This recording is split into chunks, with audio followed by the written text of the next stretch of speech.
everybody? Welcome to BLF Performance Webinar. I'm sitting down here with my friend, Dr. Ben House, a great friend of mine. We met in Austin, Texas during my time at Onnit and have been blessed to stay in touch and been able to work with him a bit. And he's someone that I tremendously respect in this industry because of his ability to come from a medical and a professional lens of perspective, but he can also come granular and want to meathead out and look at lifting. And so he has the ability to look at both science and application, the actual person doing the thing and connecting with them, but then being able to talk in the medical lens and perspective and make sure that all the bases are covered.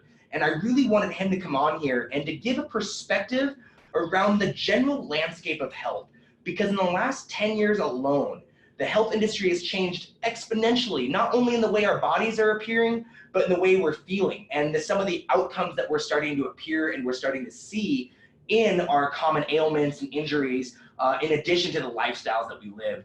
And for a lot of you who are looking at getting back into shape or maybe getting into shape for the first time, you probably have a lot of questions around where do I start? What's really important for me? What are the things I really need to pay attention to? What is science saying is really important?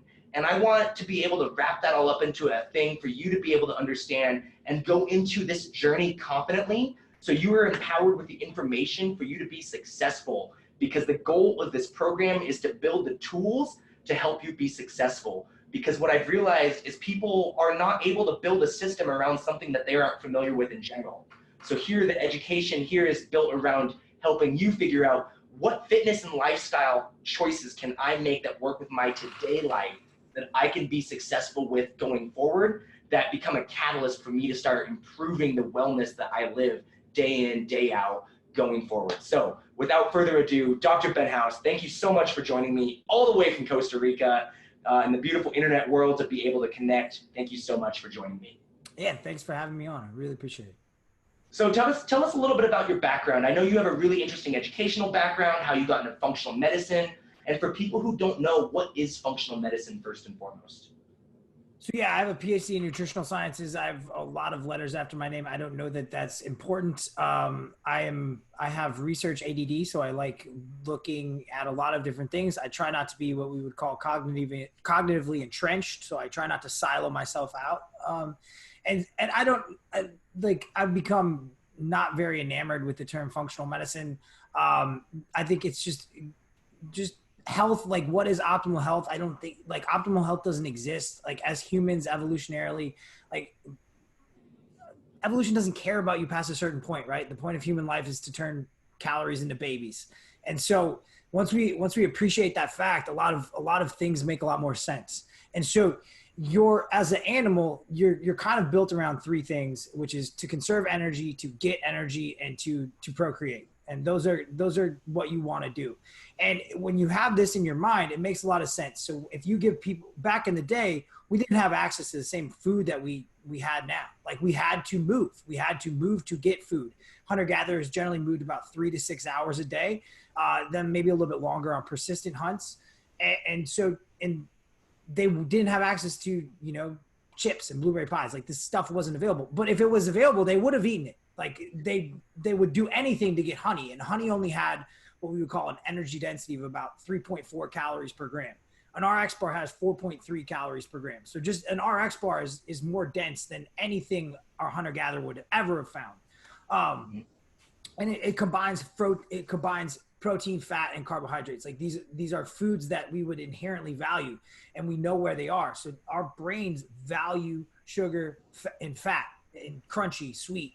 It will search those out, and that's evolutionarily, that's advantageous. So if you are at a place where you are overweight or you're obese or whatever, if you're over fat, that is evolutionarily, that is the correct choice. It's a problem of progress. We have, as a species, we have solved this riddle of millennia of getting enough food. And so now we've solved this problem so well that we've created a ton of other problems, right? We're not moving. So we've created this box where you can move, right? And now you have to choose to go to this box to move. Like, anybody who jogged for fun back in the day, dead, stupid, dead, right? Did not happening, right? So you're having to use your prefrontal cortex or your higher brain regions to dampen the average human probably has, they encounter food about, like, they make 230 food decisions about per day. That the majority of those you have to say no, which is very, very difficult, right? And so it's very hard. You have to set up systems. You have to, my biggest thing is I want people to design their environments for success, right? Because you can't trust yourself. Like, none of us can trust ourselves. We just have to set up systems that allow us to be successful. Because left to our own devices, we should sit on the couch, watch Netflix, and open our door and let Uber Eats just bring us food. Like, that is the right decision. And that is what we were trying to not necessarily fight against, but appreciate. And then once we appreciate that fact, we can realize that, yes, this is going to be hard, but it is doable. It's not impossible. It's doable. It's just going to be like, we're going to have some placeholders that we're going to have to monitor, right? And everybody's going to be different, but you got to move. You got to put on muscle. You probably have, if you are overweight, you probably have to eat higher quality food. I don't subscribe to any one dietary religion, but you do have to probably increase your food quality. We would call this, you're lowering your energy density of your diet. And so you're essentially getting more calories for more volume of food. So you're eating more. So one of my big things is I don't want like eat less and move more. Not helpful advice. I want you to eat more and move more. I want high energy flux through the system, because if you get high energy flux through the system, that's how human beings were designed. We are designed to pull calories through that system. We are not designed to live on 1,200 calorie diets, which I don't know how that became the number, but somehow 1,200 calories became the number that you could go lower than 1,200 calories, but like it's going to be detrimental over a certain period of time. Like, you can't live at 1,200 calories. Like, so if you're living on a diet, it's terrible. Like, eventually you got to get off your diet. Like, you don't want to live. It's very, very hard to live in a world of restriction. So to restrict yourself all the time in a world of abundance. Like, so the one thing that we do have, like, so if I am in a world of abundance, what is the one thing I can combat that isn't restriction? Because weight loss is going to be restriction. So what can I do that can add to that? Well, I can gain muscle, because muscle is protective against all-cause mortality. It's protective against falling down. It grips strength, like VO2 max, cardiorespiratory fitness. All these things are protective as we age. And so if you can accrue, it's a place to put sugar, right? So it's going to make you more metabolically flexible, which we might talk about with Mike T. Nelson, right? It's going to enhance your ability to deal with large boluses of glucose. Now, does that mean you immediately get Pop-Tarts after your training session? No. Like sipping Gatorade on the treadmill, not helpful.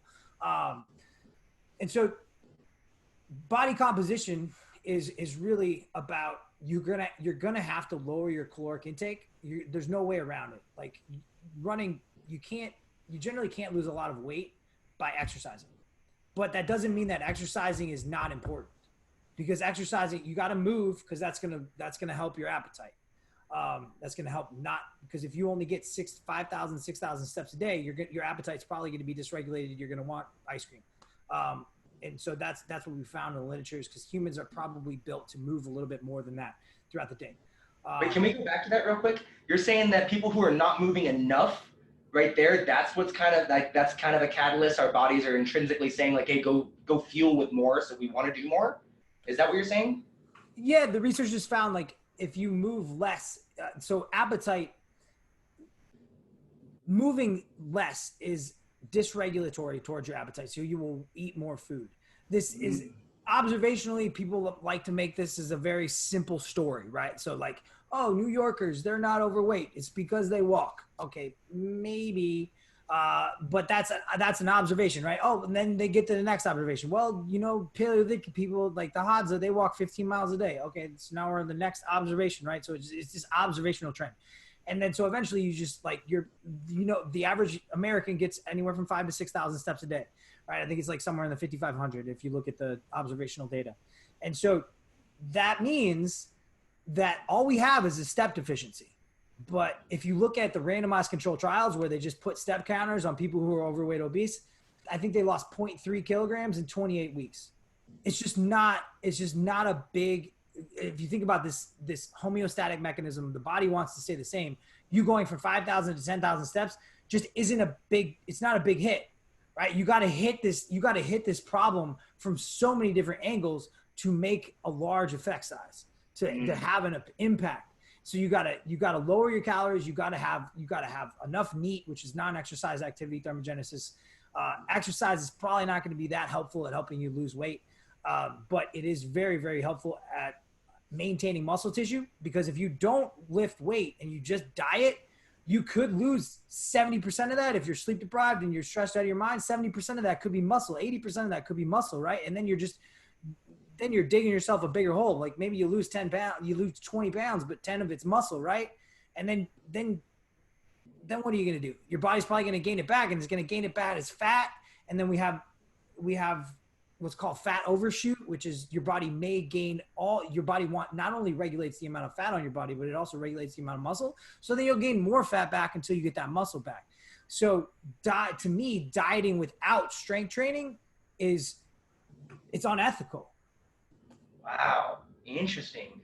What an interesting perspective and insight to look at what this is really like. It's kind of really addressing the yo-yo, right? Of what people are doing when they're trying these different trends or these different strategies to lose weight. And like the first thing out of your mouth was like improved food quality. When so many words is like, and like, God, if I hear one more person say if it fits your macros and I can eat a Big Mac a day and still lose weight, I'm like, well, you might eat a Big Mac a day, but your butt's gonna hurt. Like you're not gonna feel good, right? Like, but your first thing was food quality, because that's gonna increase energy, because you're getting more calories in, right, and higher quality. For everybody's different, right? For someone who needs more calories, then I'm gonna I don't have a horse in any race, so like that's a big thing. Like nothing's good or bad. Some things. So for me, I want a skeleton of a diet that is real food, right? Mm-hmm. Now, if someone has to eat 4,000 calories and they're a weight gain client, yeah, you're not gonna be able to do that with sweet potatoes and broccoli. Like it's not gonna happen, right? But if you're a weight loss client, you might only get that skeleton, right? Yeah. If you only have 1,500, 2,000 calories to work with, or even less, right? So if you're a 5'1" female, I'm telling you, I have so much empathy. Life is going to be hard. You just don't have that many calories to work with. It's very, very easy for you to blow through any deficit that you do have. Like chips and margaritas is going to do it. And so that's where I think, yes, we need to raise food quality, but I'm more after like, you need to move more and eat more, because the brain is very respective of volume of food, and it responds to that. That can be good and bad. Like if you're a weight gain client, you don't want your body to respond. You want to eat more, so you want to lower your food quality. But I think having that skeleton of good food is really important. And the other thing, if we're just talking to people that are, maybe, and I don't mean this negatively, but I wish my nutritional brain on no one. Like it's annoying. Like I think for real, like an apple has like 24.6 grams of carbohydrates, depending on how like no one should think like that. No one should think how I think about food. It's so totally stupid. I want you to see a blueberry and think about a blueberry. Like I don't want you to immediately like turn it into grams and calories. Like it's stupid. Right. And so for the majority of people, I just want to get them a formula that works. But one thing I do see a lot in our current like very real food movement thing is all of a sudden like oils and fats are good again. But we need to remember, like if you're a weight loss client, oils and fats are not that satiating, and they just add calories to things. Like you go to I was at an event, and like they were just gonna grill all these vegetables, and then he's like, well, he just started dumping olive oil on all the vegetables. I'm like, wow. So like we just took something that was not energy dense at all, and we just increased the energy density tenfold. And now it's like, it's a little bit more delicious, but it's just floating in calories, right? And I have no idea. And so that's very, very common for people to do. And so like watching your fat intake is probably a good idea. Like it's not, when I see people who aren't losing weight on like a paleo schematic, or it's generally because they're adding too much oil or they're over consuming nuts, right? Because those are very dense, not very satiating foods. What's satiating? Like something like a zucchini. It's basically just volume of food. And you can just add it to things and it just fills things up. It just puts, like, if you're going to make eggs, put zucchinis in it, because it's going to just make you have, triple the amount of eggs that you had before. So how do you, like, what are you saying to the person who just like, I don't like vegetables, or like they just they don't have the skills, or they haven't been put in an environment to be successful. And obviously you've worked with these types of people, but like, you know, like you and I live in this bubble where like all this makes a lot of sense. How are you helping this message go across to like your mother-in-law who doesn't understand what you understand? Or how do you help someone at the base level understand this concept? First of all, they have to like want my help. Like I don't Yep. want, I don't ever like give unsolicited advice. Like, no, if I go to dinner, like I don't want, like if people know what I do, like I don't talk about nutrition. Like I'm just, I Yeah. don't talk about it. Like it's Yeah. like, unless we're on a consult, like I'm not going to make you feel bad about it. Right. Right. Try to have a good time. Um, so nutritional IQ is a big deal, and so is cooking. If you don't know how to cook your food, you are all of a sudden dependent on the system to get food, and the system is going to make things taste good because that's what you pay for.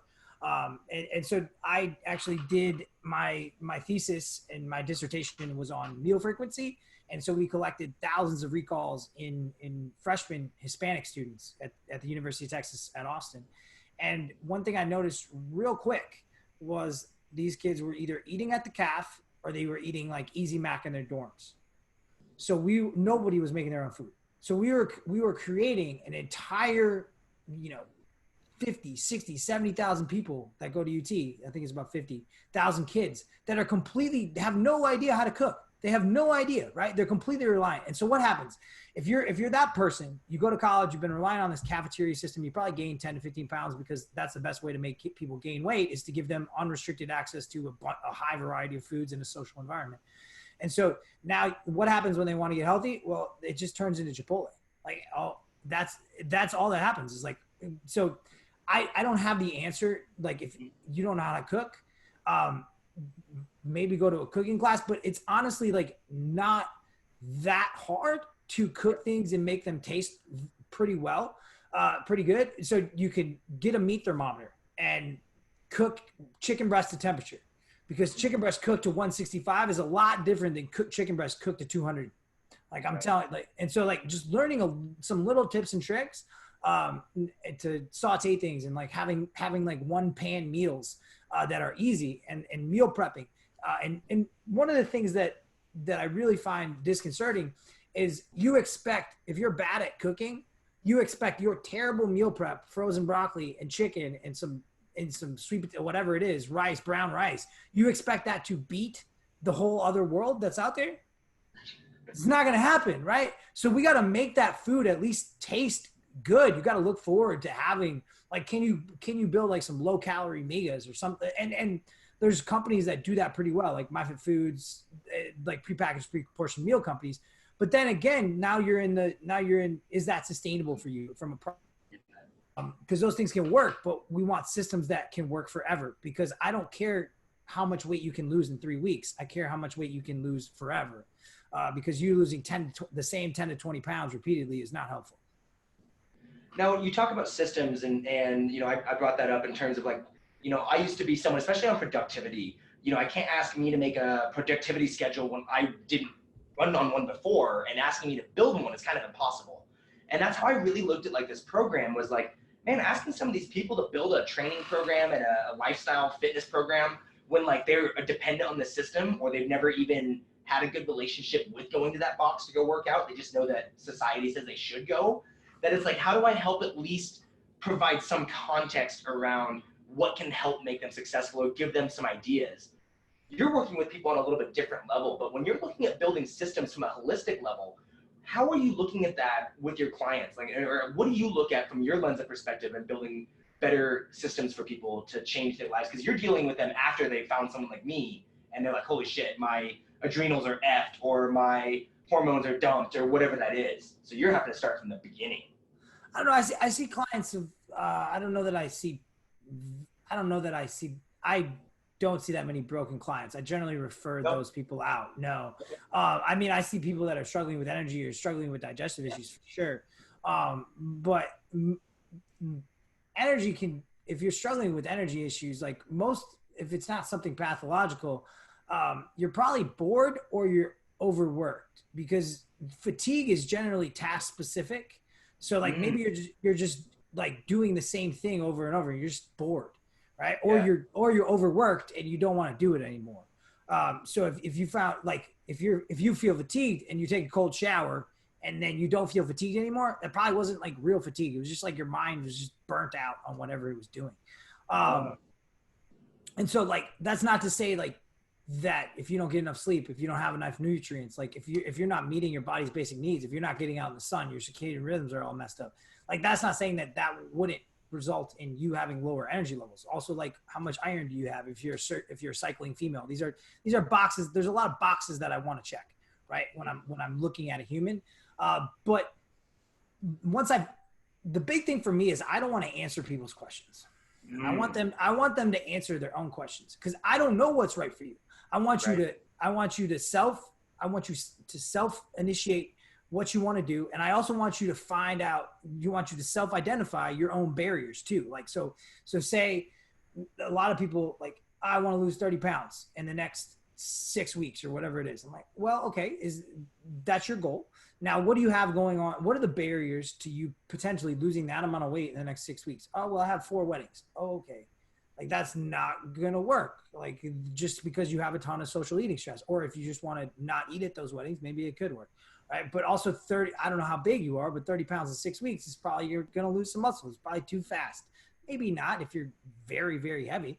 But I'm always looking, I don't want to change people's goals. I want them to trip on the truth. So I just want to look at, like, what are the logistics of this? What does this look like? How can we help you? How can we help you do it? And then identify what are the big rocks for their particular problem, and then help them figure out how they're going to get that done, with the ideology in the back of my head that I want to make it easy. I want to make it enjoyable, because otherwise it's not going to stick. And I also want to make those things that are quote unquote bad, the things that they don't want to do. Like, so say, like, what happens when you fail at your diet? Oh, well, I just eat queso. Okay. So how far away can I put queso from you? And so and how can I make that, maybe, I don't know how you make queso dissatisfying. Maybe like every time you eat queso, you have to donate to an anti-charity or something. Something like that. Like, if you don't like the NRA, like every time you eat queso, you have to donate $50 to the NRA. You probably won't eat queso. But then you have to have someone hold you accountable to that dissatisfaction. So those are the things I'm thinking about when I'm working with a client. Yes, there are a lot of metabolic things that I want to check off my list. I want to make sure that someone's not anemic. If they do have a pathology, I want to make sure that they get to the right person. But those are, if we're just talking about diet and exercise, I want to make sure that I'm building a program that they're building with me. I'm just essentially a sounding board, and I'm trying to show them, like, hey, this is logistically possible. This is how we're going to do it. These are the barriers to you doing it. How can we lower those barriers? How can we get around them? And is it possible? So, like, you think about the majority of people wanting to lose weight. It's moms, right? It's moms that have to prepare food for their kids. Like, think about how hard that is. You're a mother who's maybe 20 pounds heavier than she wants to be. Now you got to make food for other people, and you don't get to eat that food. Damn, dude, that is hard. Or you just go out to eat. And so there's a lot of populations that are just logistically more difficult. And then you just think about, Bob, who wants to lose 30 pounds, and he just stopped drinking Coke and he started drinking water and he lost 15 pounds. Like, that's a much easier nutritional problem. Like, he started walking and he drank water. And Cindy, who's been trying to lose 20 pounds for the last 5 years, like, she hates that because she's a different problem. Yeah. You mentioned this, everybody's individuals, people have their own problems. You don't want to be the person that tells people what to go do. You want to be that sounding board. Are you seeing in your research or in the application with your clients, are you seeing a trend in health, in like the decision-making as a culture? Like, are you seeing some things of humans? Yes. Like, as a researcher, I have a completely convenient sample. Like, I'm seeing a higher SES population. Like, I don't know that my own observations are of much importance, just because I'm biased. As far as the US, I don't know. Diabetes is skyrocketing. I don't think we're doing better. 1 in 2 minorities who's born after 2000 is going to have diabetes. It's a bad, and there's a lot of reasons for that. I'm actually not a pessimist. Do I think we can fix this problem at the population level? No, I don't. I think that this evolutionarily, like if you think about the agricultural evolution, if you think about evolution of humans as a football field, agriculture is the last half yard. The industrial food revolution, which we're living in now, and then you combine that with the internet revolution and iPhone revolution, it's the last 0.3 inches. So like we're in an entirely new world that our brain and our whole system is not meant to deal with. We have never lived in this level of abundance with this little amount to do. Like for real, like our body doesn't need to move anymore. Most of us have desk jobs, right? We don't need to do anything to get food. We don't even need to do anything to get paper or like numbers on screens. Like we don't need to do our body. Most of us are just using mental effort, if that. And so I don't like at the population level, very, very, like if you talk to the people who are deep into the public health sphere, and I've had the opportunity to listen to some of these folks, I think of overweight or obesity as kind of like a bubble. And so anything we poke, there's going to be a reaction, right? You think about what happened in the 80s and the 90s. Well, we just went low fat. And what happened? Well, Snackwell's cookies came. And bam, we just had Snackwell's cookies. Oh, and then now it's carbs. Then it was carbs, right? And then what happened? Oh, we get keto cookies. Right? And so the system is just going to find a way to create cookies. Like, cause that is what our brains, that is what all of our evolution is pointing us to do, is to make and create cookies. And you don't even have to make and create them. You just buy them with paper or with numbers on a screen, which is completely crazy. And so at the population level, do I think that we're going to be successful? Probably not. Maybe, and this is a completely off the spectrum of the topic, but like maybe biomedical will bail us out and they'll figure something else. They'll figure something out. It'll be like the Matrix. I don't know. Like it's really hard for people to fathom. Like 10 years ago, my job didn't exist. So right. 10 years from now, my job might not exist. Pretty good chance of it. Right. And so we've never lived in that type of world, right? If you were a blacksmith, you're probably gonna be a blacksmith your whole life. Now, not the case. You might have to change jobs 6 or 7 times. You might have to reinvent yourself multiple times. And so it's stressful. But from a health perspective side, what can we do? I think a lot of people are lacking a movement practice. And so finding something that you like, it could be Zumba, it could be swinging maces, it could be Olympic weightlifting. I don't care what it is. Just find something that you like, and that thing that you like might change, right? And that's okay. And so find some kind of movement that you enjoy. And if you don't enjoy anything, then we need to be as efficient as possible in the gym, which is probably 20 to 30 minutes on machines, which ironically is something that like I hated like 5 to 10 years ago. And now I'm just like, legitimately, it's probably the best bet to do, right? It's probably the most functional fitness thing we can do for someone who doesn't like to train and who isn't on board, because it's just putting on muscle. And if they're not going to give you buy-in to be able to front squat to failure, and that's going to take a really long time, 6 to 6 months at least, for if you have somebody on a velocity-based testing, you have to express effort. And most people do not have the ability when they're in space yet that takes a long time to be able to express that effort safely inside with a lot of the tools that you have around you. Not that those tools are bad. It's just like for the majority of the population, if I'm just after muscle, or if I'm just after maintenance of muscle and maintenance of bone from a completely objective viewpoint, there's anything can work, right? So I'm just, if they don't like training, I'm going to use the easiest option. Interesting. I love it. No, but I think that's so great, because so many people just don't have a practice at all. You get the people like, they are too tired, and so they don't want to go move, and so then they don't go move, and then they become less happy with their body, and then they use food as whatever that coping mechanism is. Like, it's a long cycle. But I love that you just started off just so simple, right? And yes, it sounds so simple, but like installing a movement practice and identifying that like you may not do it because you don't like it. Find something that you do like. Just try a bunch of stuff. Just try it. Just go try stuff. Like just go try a And bunch of that's the whole stuff. program, is to just try stuff and to like, because like the program, like I have example programs and like, you have a 2, 3, 4 day program if you do want it, but like, like I have someone demoing the program right now that is only doing group classes because that's what she does.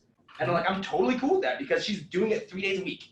And it's like, if that's what keeps you doing it, and some days because she lives in New York, like some of the days there's activity goals and walking goals. So like she does get more of those, but like it's just functions of her program in terms of her looking at her day or her week of like, okay, I can get more out of this here, or I felt better doing this. But like the actual action of it, I don't really care because it was a catalyst to do more of something else. Yeah, When you're usually a starting to lot of these habits are they're waterfall out. So like if you can get like some kind of anchoring habit, usually that's sleep, movement, or nutrition, like a keystone habit or something like what's most important to you, then it'll start to ripple out, and then you'll have more things you'll start to care about this. It'll become part of your identity, and identity-based habits stick. And that's not to say that your identity, that it's going to happen right away. Like you have to build that, right? Wear the mask until it becomes your face.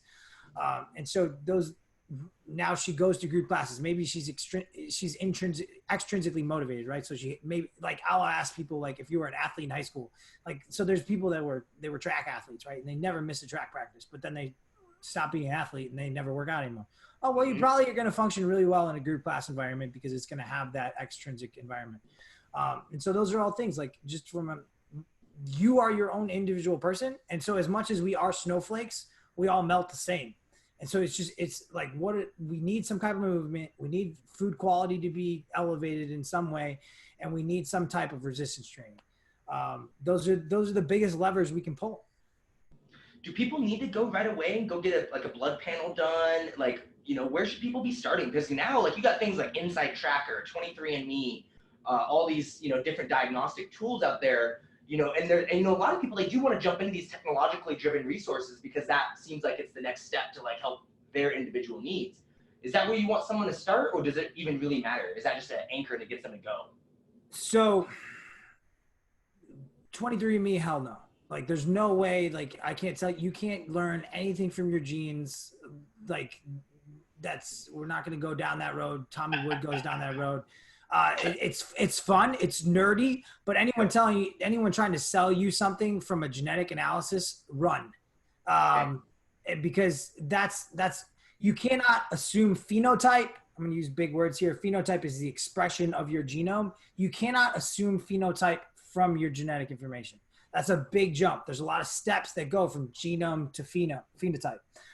And so I think, like, getting a basic blood panel and seeing a physician, not a bad idea. You're probably not going to get much usable evidence out of there, but you also don't want to have a heart attack. Like, I'm really surprised at the amount of gyms that don't make people go do some type of testing, right? And so, yeah, you probably want to check in on that aspect.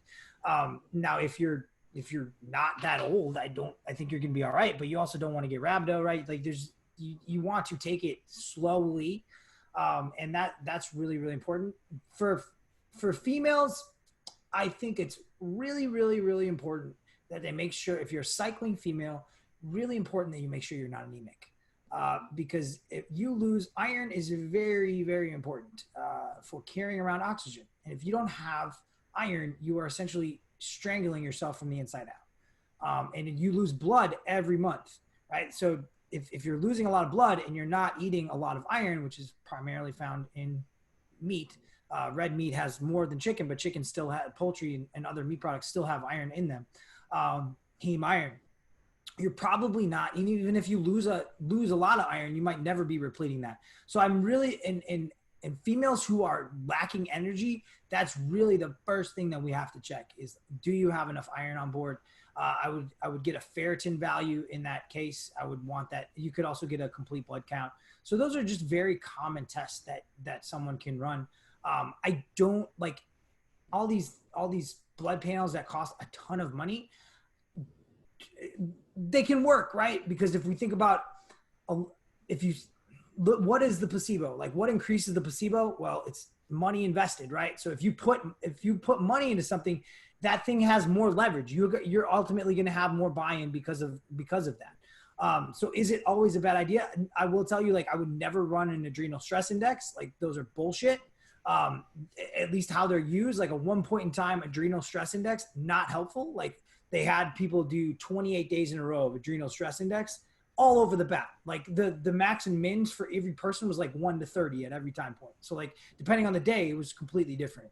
So it's just one point in time values of your adrenals, not helpful.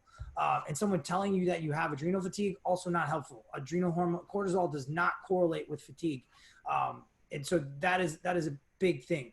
And also, like, if you say your adrenal output is low, your body probably wants it that way for a reason. The adrenal glands have receptors for different cytokines, which are immune producers, like from the immune system. So if your body's infected, it wants to, with some kind of infection, it wants to slow you down. And so that's one of the reasons that's one of the ways that it can slow you down. Now, most of the people do not probably have some type of actual adrenal insufficiency. You can make your adrenals bigger by training, right? You can get adrenal hyperplasia, you get renal hyperplasia by eating more hypertrophy by eating more protein, right? So a lot of these, the internet is always going to try to sell you simple stories. All of this stuff, this physiology, it's very, very complex. And if you're not if you don't care about this stuff to the level that I care about it, I don't know that you don't have to know that complexity, but just know that you're easily fooled, and know that people are out there on the internet constantly trying to sell you simple stories that are just sciencey enough. Because, man, we don't, as scientists, I've been doing this, I don't know, about a really long time. I don't know if you classify as that, but I've been doing this for 13 years. And I've seen a lot of stuff come and go. And I was a personal trainer I started training people when I was 19 years old, and I just kept asking why, and no one gave me good enough answers. And so eventually I just had to try to find my own answers. And science it's not perfect, but it's the best way that we have. But what nauseates me the most about our current landscape of health is that people don't understand what is quality evidence and what is not. And so we get documentaries that are complete nonsense, like from a scientific standpoint. And then those documentaries, because they're done well, because they tell a simple story that is just sciencey enough, people jump on the bandwagon. They create identities based around whatever diet that is. And that to me there's probably no way around it. But if you're listening to this and you are involved in this program, know that is never going away. And people are constantly going to try to sell you things based probably on their own opinion or their own observation, which I value exactly zero. Because all of us are biased, right? If you think about, like, we all have a tiny little flashlight in the world of what we see and what we think works, right? And I'm not saying that, yes, if your opinion is obviously more valid than a trainer that just started at the age of 18, 100%. But is your opinion more valid than a meta-analysis of this particular? No, like, it's not, and neither is mine, right? And so that's where I think most of the people on the internet are trying to, this worked for me, or look at this 6-week transformation, right? And this worked for this person. I don't care. It's all anecdotal evidence. And then the next thing they'll do is they'll try to sell you on observational research, which is population-based research. Like, this country does this and they are healthy, blue zones. Another simple story. Like, yeah, you might be able to take something away from that, but it's all correlational. And that's just like the first line of research. And so I'm not asking you to go get a PhD. I'm not asking you to understand research methods and designs.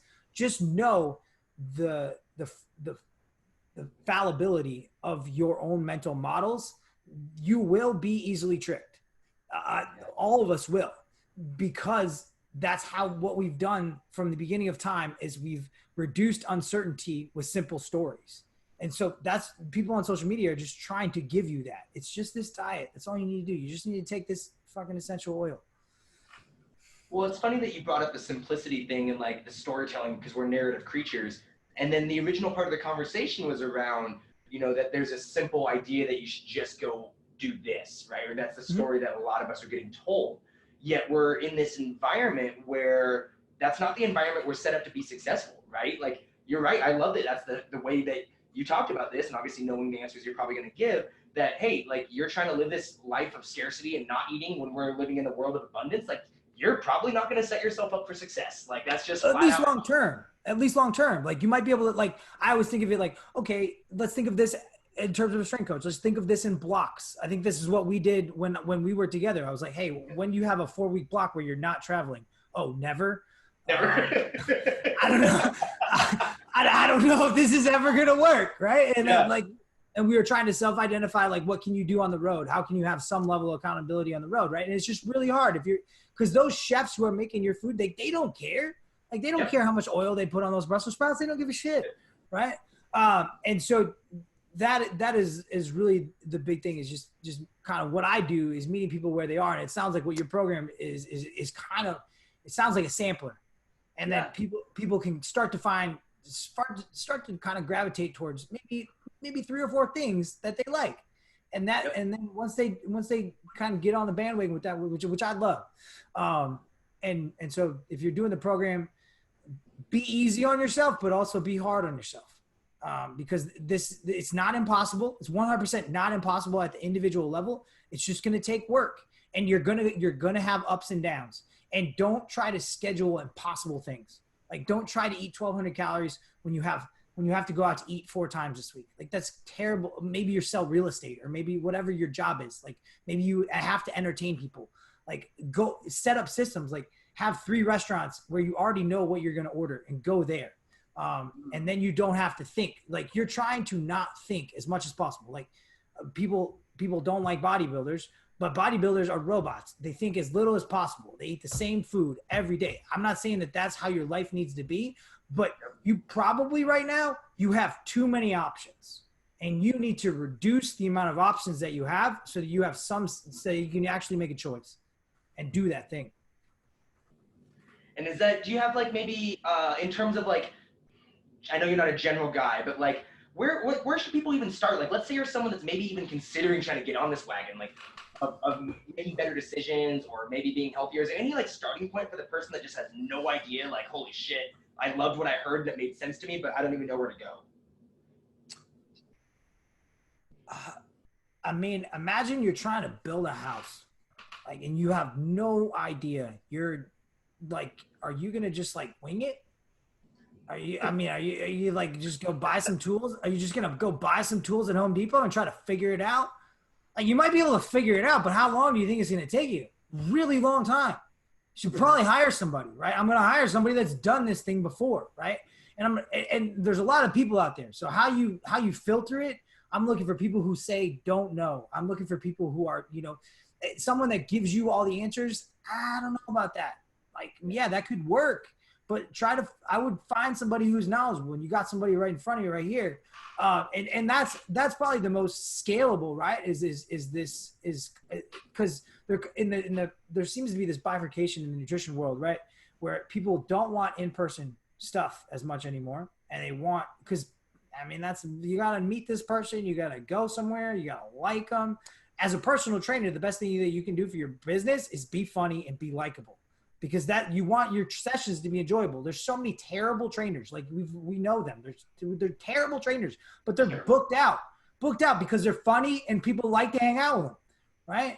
And so the in-person market is probably always going to be there, but there's also this other market that's coming, which is kind of more sound advice from someone like yourself, or there's lots of different programs on the internet, people who have been doing this a while. And that can be a lead in to maybe finding someone else or finding something that you like. Awesome, man. Guys, that's the whole point of this. Ben just dropped an amazing amount of really good insight around the way to look and approach this, and some really great nuggets just around decision-making. And, maybe some of the reasons that way we think, or some of the reasons that we do things, are a part of our DNA. It's part of our natural being. It's who we are. And while it doesn't mean that we're not accountable to our decisions, it does highlight that there are external stresses that are out of our control that we're fighting against.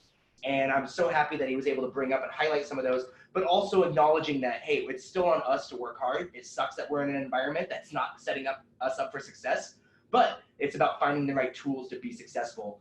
And I would encourage all of you to reach out to him. I would I would say I would finish on this. Humans Yes. are always nostalgic of the past, right? So we're always like, man, I don't want to be in this environment. Like you want to be right now. You want to be in this environment. Like you don't want to. I guarantee you, like you couldn't even function 20 years ago, right? You want to be here. Like so, I always say like, yeah, you want to go back in time. You want 40 to 50% of babies to die, and people are like, no way. Yeah, that's what life was like. You don't want that. You want to be right now. You want to be in this world of abundance. 100%. You want to live in this world. But can you, it's going to be tougher if you want to not have the pathologies, the problems of progress. If you don't want to suffer from those problems of progress, you're going to have to do some work. But you want to be right here, right now. So don't get overly nostalgic about the past because everybody does that. I love it. Where can people learn more about the research you're doing or keep up with you or find out like ways to work with you? What's the best way to get in contact? Instagram is probably the best way at Dr. Ben House. You can find me there. We do a lot of research. We're kind of a pro bono. I don't know. We're not a nonprofit, but might as well be. So like pretty much I don't buy anything. I don't like, I could live Except a really cool ass gym equipment for a really sweet ass spot. So yeah, like the only thing I spend money on is gym equipment and tank tops. Like so like and technology. Like so I literally spend no money on anything else. So Bro Research is kind of the culmination of that. We're trying to move the field forward and answer some of these tougher questions and just bring more science to the people. Like if you liked what I was talking about, research methods and designs and being able to assess the quality of evidence, we talk about that a lot. And so that's where you can find me. And I'm just honored that I have the ability to do what I do. And I wake up every morning and I think we're the same, just as passionate about this whole field. And that's the best part. And it's so amazing to have resources like Dr. Ben to be able to come in and share this and be able to, highlight what else, what's going on at that level. Because as much as I'd like to be the resource that's that person for y'all, I'd rather showcase that there are other people who are way smarter than me in this industry and that are out there doing the things that really move this industry forward in research and application. So thank you so much for joining me, man. It was such a pleasure to catch up. Looking forward to it. And we should talk about getting the True Coach team to come down and do a retreat down there in Costa Rica with you. Sounds great, man. Yeah, let's just let me know how I can help. Sounds good, man. Thank you. Bye, guys.